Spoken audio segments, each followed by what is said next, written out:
Pasangan Bobi Nasution bersihkan stigma buruk usai hat-trick korupsi wali kota Medan. Ditulis oleh Widodo SP di siwar.com. Nama Bobi Nasution dipastikan akan banyak dibicarakan beberapa bulan ke depan. Tak hanya berkaitan dengan status Bang Bobi sebagai salah satu menantu Presiden Joko Widodo, Bang Bobi diketahui sedang mencalonkan diri sebagai wali kota Medan, salah satu kota besar di Indonesia yang menurut anggapan masyarakat lekat dengan korupsi, terutama terkait birokrasinya. Bagaimana anggapan itu tidak melekat jika terjadi hat-trick, meminjam istilah sepak bola untuk cetak 3 gol beruntun dalam satu pertandingan, di mana 3 wali kota Medan yang terakhir semuanya tersandung kasus korupsi. Sepertinya seluruh Indonesia sudah tahu, karena mustahil untuk kasus hat-trick korupsi tidak menjadi pembahasan yang viral. 3 wali kota Medan sebelumnya ini yang secara singkat dapat saya ceritakan sebagai berikut menurut lansiran dari laman CNN Indonesia. Abdillah, wali kota Medan periode 2005 hingga 2010. Orang ini terjerat 2 kasus korupsi sekaligus, yakni terkait pengadaan mobil pemadam kebakaran dan penyalahgunaan APBD Pemkot Medan pada 2002 hingga 2006. Vonis 4 tahun penjara diberikan atas kasus ini, seolah tidak belajar dari pendahulunya. Rahutman Harahap yang memimpin pada periode 2010-2015 juga terjerat kasus korupsi, tepatnya dalam kasus penggunaan dana tunjangan pendapatan aparatur pemerintahan desa Kabupaten Tapanuli Selatan 2005 senilai 1,5 miliar rupiah. Orang ini dihukum 5 tahun penjara terkait kasus korupsi yang memalukan ini. Kok cuma 5 tahun ya? Mana bisa jerah? Akhirnya penerusnya 2 orang tadi bernama Zulmi Eldin, wali kota teranyar yang ditangkap tangan atau OTT oleh KPK pada pertengahan Oktober 2019 lalu.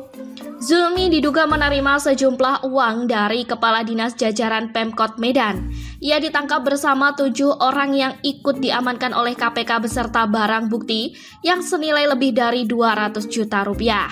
Rasanya bagi siapapun calon wali kota Medan pada Pilkada Desember 2020 nanti, jargon yang terkait pemberantasan korupsi dan pembersihan birokrasi dari godaan uang haram akan menjadi hal yang menarik untuk disajikan pada masyarakat.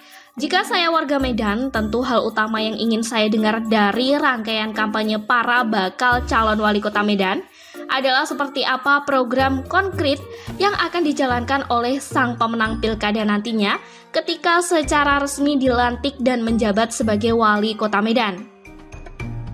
Disinilah Bang Bobi tampaknya sudah mulai bergerilya dengan tagar hashtag kolaborasi Medan Berkah dengan menjadikan Medan bersih dari korupsi yang mulai diusung sebagai materi kampanye dengan fokus mendorong reformasi birokrasi dan terciptanya zona integritas bagi para birokrat di kota Medan. Bang Bobi menyebutkan bahwa reformasi birokrasi harus mengakar. Tidak cukup hanya dijadikan sebagai slogan, kolaborasi antara masyarakat, seluruh instansi terkait hingga peran pemerintah daerah dan penegak hukum juga menjadi faktor penting untuk membersihkan citra birokrat Medan yang kini menjadi sorotan usai terjadinya hat-trick kasus korupsi oleh wali kota Medan.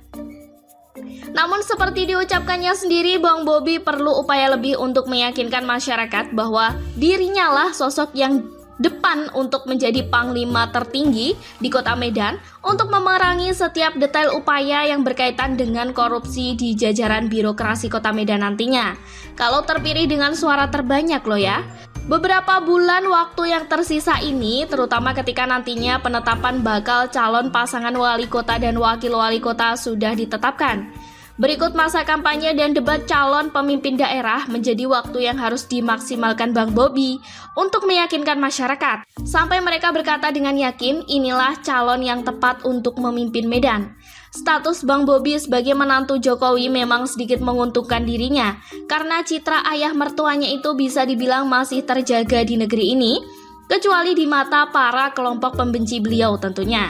Namun semua itu akan terbalik menjadi petaka jika Bang Bobi tidak mampu menjalankan amanah masyarakat Medan dengan baik. Seandainya nanti benar-benar terpilih sebagai wali kota Medan yang selanjutnya, tidak mudah loh menghapus citra birokrat yang sudah terlanjur buruk.